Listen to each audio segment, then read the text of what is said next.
உங்களுடைய இந்த பொன்னான நேரத்துக்காக நன்றி. நம்ம இன்றைக்கி பார்க்க போகிறது ஒரு சூப்பரான சைடிஷ் ரெசிபி தான் பார்க்க போகிறோம்.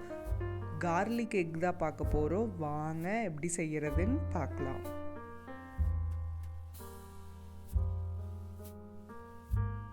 ஃபஸ்ட்டு ஒரு மிக்சிங் பவுலில் 4 முட்டையை உடச்சி ஊற்றிக்கலாம். இது கூட 5 பல் பூண்டு பொடியை கட் பண்ணினது உள்ளே சேர்த்திக்கலாம். சேர்த்துட்டு கொஞ்சமாக மிளகுத்தூள் ஆட் பண்ணிக்கலாம். அடுத்து தேவையான அளவு உப்பு சேர்த்துட்டு இது எல்லாத்தையும் நல்லா மிக்ஸ் பண்ணி எடுத்துக்கலாம். உரமாக வச்சுட்டு ஒரு பேனை சூடு பண்ணிக்கலாம். பேன் சூடானதும் 3லேருந்து 4 ஸ்பூன் வரைக்கும் எண்ணெயை சூடு பண்ணிக்கலாம். எண்ணெய் சூடானதும் நம்ம மிக்ஸ் பண்ணி வச்சுருக்கிற எக்கை உள்ளே சேர்த்து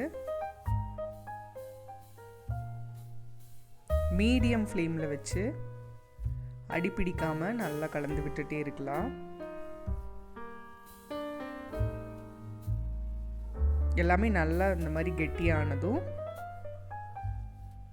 பாருங்கள் அடியில் ஒட்டாமல் வந்துருச்சு. இந்த ஸ்டேஜில் இதை வெளியே எடுத்து வருமா வச்சிடலாம். அதே பேனில்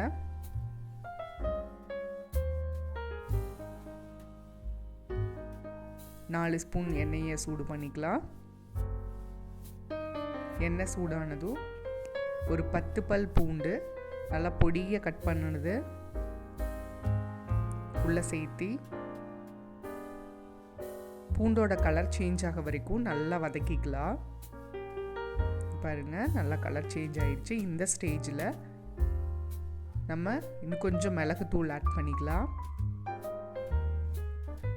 இதை ஒன்ஸ் நல்லா கலந்துட்டு